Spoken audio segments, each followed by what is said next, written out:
Selamat datang ini Bapak-Bapak yang luar biasa, ada Pak Kepala Biro Hukum dan Kerjasama dan Direktur Kerjasama Keimigrasian dan Bina Perwakilan. Kami mau nanya nih Pak, tadi kan barusan telah kita hadiri bersama-sama kegiatan diplomasi dan negosiasi yang telah dibuka oleh Bapak Sekretaris Jenderal. Sebenarnya apa sih Pak Karo untuk urgensi dari kegiatan ini? Baik, ini luar biasa judulnya aja udah menendang banget diplomasi dan negosiasi. Jadi Biro Hukum Kerjasama itu punya tusi untuk mendorong kerjasama baik di UK1, kedua ya, untuk melakukan kerjasama di berbagai pihak baik dalam dan luar negeri. Karena tugas-tugas kita ini tidak bisa kita laksanakan sendiri, harus melibatkan stakeholder yang lain, baik dalam dan luar negeri. Jadi prinsip-prinsip kerjasama itu diatur dalam mekanisme pemerintahan dan itu penting untuk dipelajari agar kerjasama yang kita lakukan itu berdampak. Jangan sampai kerjasama cuma biasa aja Pak Dir ya. Banyak yang kerjasama tuh kebanyakan kita juga bingung kok semuanya ngajukan MOU, dikit-dikit MOU nih.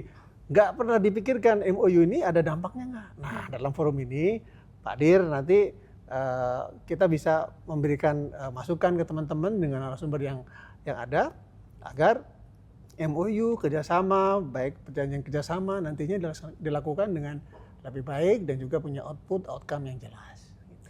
Baik, terima kasih Pak Karo. Saya mau nanya nih ke Pak Dirker Makim. Kalau seingat saya, kalau dulu tuh Bapak memang sudah lama di kerjasama di keimigrasian. Terus sekarang Alhamdulillah Bapak mendapatkan amanah, sekarang sudah di top pimpinan di Direktorat Kerjasama.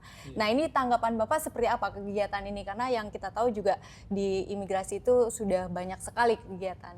Iya, baik, terima kasih Mbak Rini, Pak Sigit.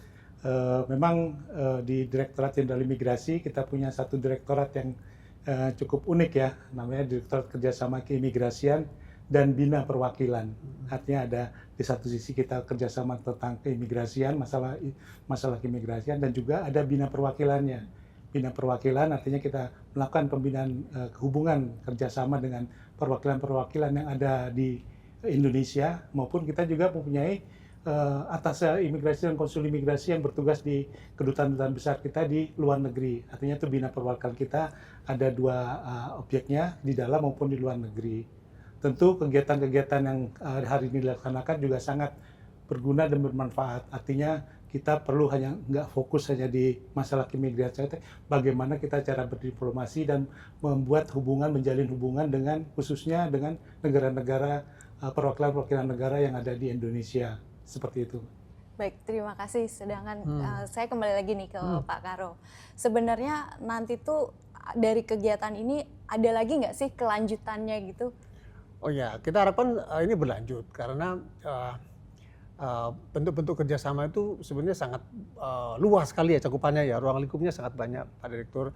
Ini kebetulan yang hadir baru Pak Dir Kerjasama Keimigrasian, Bina TPI ya, Bina Perwakilan. Nah, nanti berikutnya kami akan undang juga di Tikes ya, Iya, dari betul. Pemasyarakatan Pak Hilal bisa hadir juga untuk melengkapi informasi bagaimana pola-pola kerjasama di lingkungan pemasyarakatan. Nah, salah satu yang sangat berdampak yang kita inginkan, mungkin akan berlanjut lebih jauh lagi, itu adalah kerjasama yang mensupport program-program nasional seperti ketahanan pangan. Itu sebentar lagi insya Allah akan dilakukan kick off kerjasama dengan Kementerian Pertanian, kemudian Bappenas yang nantinya akan dilakukan kerjasama di bidang ketahanan pangan, yaitu penanaman bibit kelapa serentak seluruh Indonesia, nanti dilakukan di Pulau Nusa Kambangan oleh Bapak Menteri IMIPAS dan juga Bapak Menteri Kementerian Pertanian.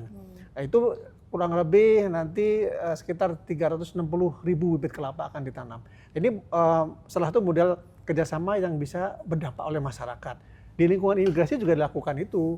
Jadi tidak hanya pemasyarakatan. Jadi kemarin kami dapat informasi bahwa lingkungan keimigrasian juga diamanatkan untuk bisa menggandeng Pimpasa, pembina desa dan juga Timpora di wilayah, menggandeng aparatur desa untuk bisa melakukan kegiatan penanaman bibit kelapa. Nanti anggaran dari mana? Dari CSR, ya, dari kegiatan-kegiatan sumbangan dari donatur yang bisa dipertanggungjawabkan.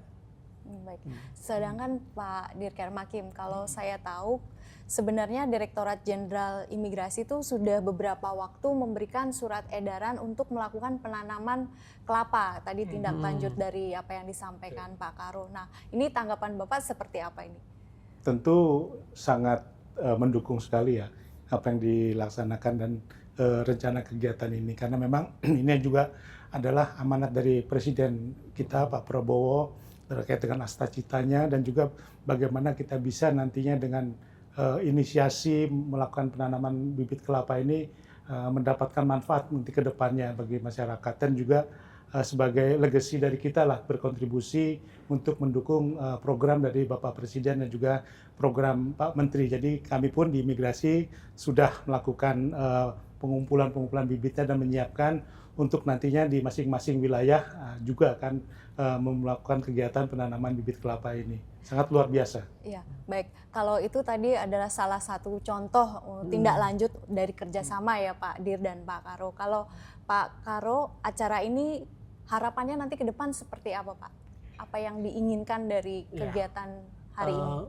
Kita ingin ASN kita, aparatur sipil negara di Kementerian MIPAS itu punya wawasan bagaimana membangun diplomasi kerjasama dengan mitra terkait, melihat potensi kerjasama yang strategis ya.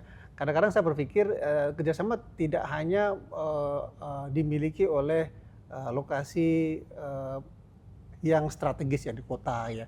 Saya punya keinginan teman-teman di wilayah, di daerah perbatasan, misalnya di daerah tertinggal yang mempunyai keterbatasan dari sisi SDM, kemudian sumber daya alam, itu bisa menggandeng stakeholder terkait. Misalnya dalam pemenuhan, misalnya di lapas, saya pernah ke suatu lapas itu tidak kekurangan akses air bersih.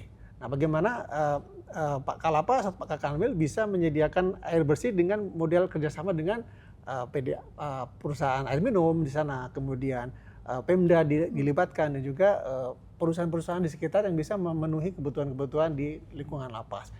Itu sangat penting itu. Jadi keterbatasan-keterbatasan itu bisa kita pecahkan dengan bentuk kerjasama kita.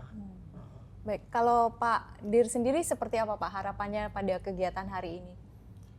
Ya, tentu semua kegiatan yang dilaksanakan, harapan besar kita adalah akan bermanfaat bagi seluruh pegawai kita di Kementerian MIPAS. Semua kegiatan-kegiatan dapat didistribusikan juga ke seluruh pegawai-pegawai kita untuk mendapatkan kesempatan-kesempatan kegiatan-kegiatan yang positif seperti ini.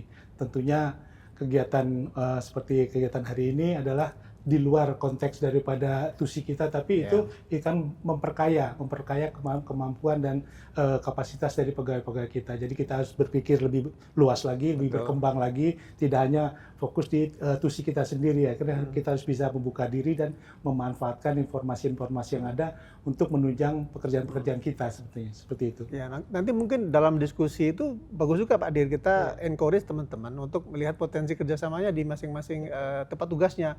Kadang-kadang kita juga bingung nih dalam pelaksanaan tugas kita ini ada nggak sih hal-hal yang bisa kita kerjasamakan dengan pihak lain yang mendukung tusi-tusi kita gitu ya.